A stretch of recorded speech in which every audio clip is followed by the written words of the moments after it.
Salut à tous et bienvenue dans J'ai une question. Imaginez, vous êtes dans la rue. Vous regardez le ciel et soudain, tout le monde autour de vous fait la même chose. Ou pire, vous êtes en groupe et tout le monde affirme qu'une réponse est bonne, même si vous savez de source sûre qu'elle est fausse. Pourquoi, dans ces moments-là, notre esprit critique s'éteint-il ?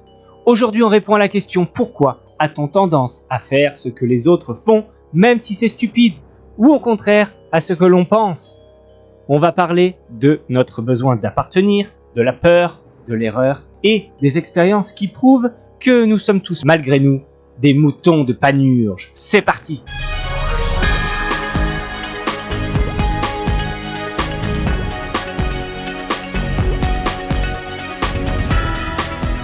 Ce phénomène porte un nom en psychologie sociale. C'est la preuve sociale. Notre cerveau est câblé pour croire que si un grand nombre de personnes fait quelque chose, c'est probablement la chose la plus sûre ou la plus correcte à faire. C'est un héritage de l'évolution. À l'époque préhistorique, suivre le groupe était un mécanisme de survie. Si tout le monde courait, il fallait courir, sans se demander pourquoi. Celui qui s'arrêtait pour analyser le danger risquait de se voir dévorer. La règle est donc restée dans notre cerveau, la majorité a raison, ou du moins la majorité est en sécurité. Aujourd'hui, ce réflexe se traduit par si un produit a beaucoup d'avis positifs, on l'achète. Si une file d'attente est longue, on s'y met. On externalise la prise de décision au groupe. Notre tendance à suivre le groupe est alimentée par deux peurs fondamentales. C'est ce qu'on appelle la pression au conformisme. Premièrement, l'influence informationnelle. C'est ce qu'on appelle la peur de l'erreur.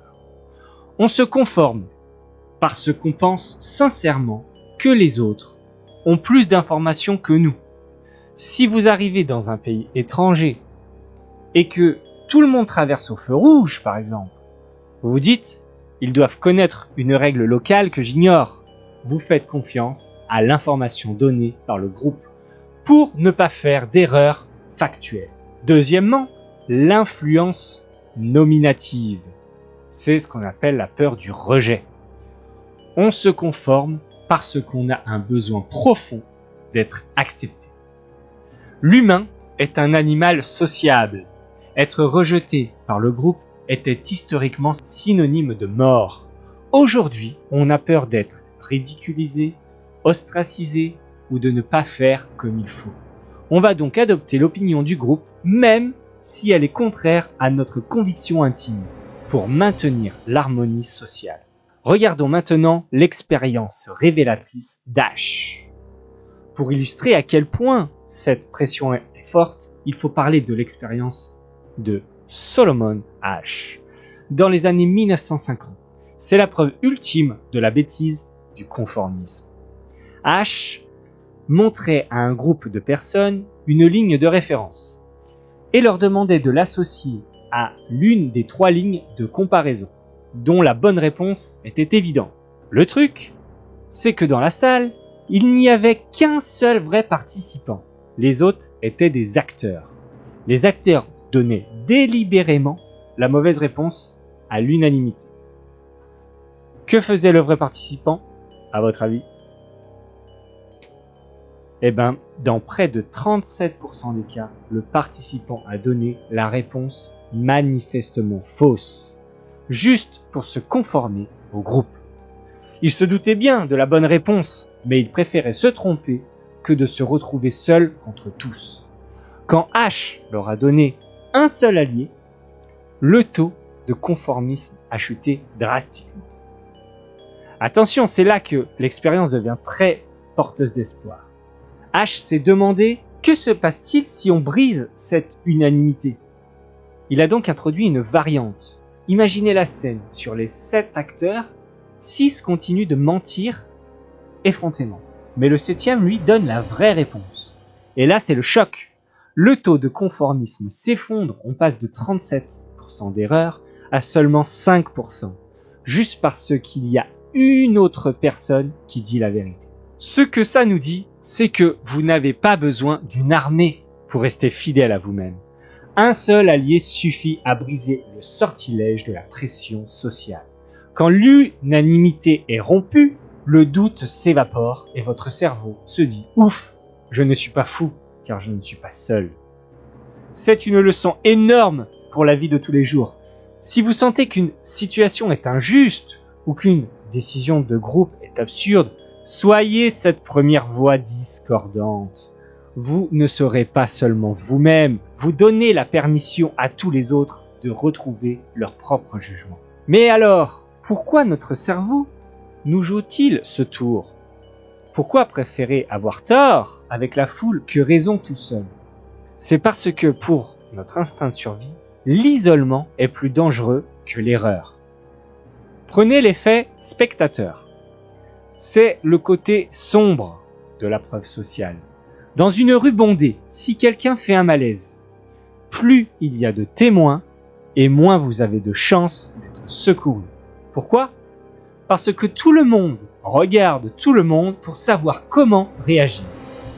Si personne ne bouge, votre cerveau conclut « ce n'est pas si grave ». On attend un signal qui ne vient jamais et la responsabilité s'évapore dans la masse. Et ce mécanisme se retrouve partout. Dans l'économie, il crée des bulles financières dévastatrices. On achète des actions ou des crypto-monnaies, non pas parce qu'elles ont de la valeur, mais parce que tout le monde en achète. C'est le syndrome FOMO, Fear of Missing Out. La peur de rester sur le quai quand le train de la richesse démarre, ou de la bêtise. Enfin, regardez vos écrans. Les réseaux sociaux ont industrialisé le conformisme. Les algorithmes récompensent les opinions qui matchent avec la norme de votre groupe. On finit par adopter les idées, non pas par conviction, mais par réflexe de protection. On veut rester dans le camp des gentils ou du bon côté de l'histoire aux yeux de notre communauté. Être dans le coup, même si cela demande de mettre notre logique au placard. Alors, que retenir? La tendance à suivre les autres, même si c'est parfois stupide, est avant tout un vestige de notre instinct de survie. Notre cerveau est une machine formidable qui préfère souvent le chemin de la sécurité sociale, celui d'être accepté, à celui de la vérité logique. C'est un véritable pilote automatique. Il est bien utile pour choisir un resto rapidement, mais il devient très dangereux quand il s'agit de choisir ses idées. Alors la prochaine fois que vous sentez cette pression invisible vous pousser à faire comme tout le monde, souvenez-vous de l'expérience d'Ash.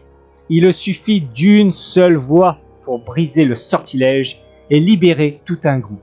Soyez cette voix. Si cette vidéo vous a aidé à comprendre pourquoi vous regardez le ciel quand les autres le font, n'oubliez pas de mettre un pouce bleu. Enfin, seulement si vous le pensez vraiment. Ne cédez pas à la pression sociale. Abonnez-vous à J'ai une question pour ne manquer les prochaines réponses. Et alors? Et vous? Quelle est la prochaine question qui vous trotte dans la tête et à laquelle vous aimeriez que l'on réponde? Dites-le en commentaire. À bientôt. Ciao!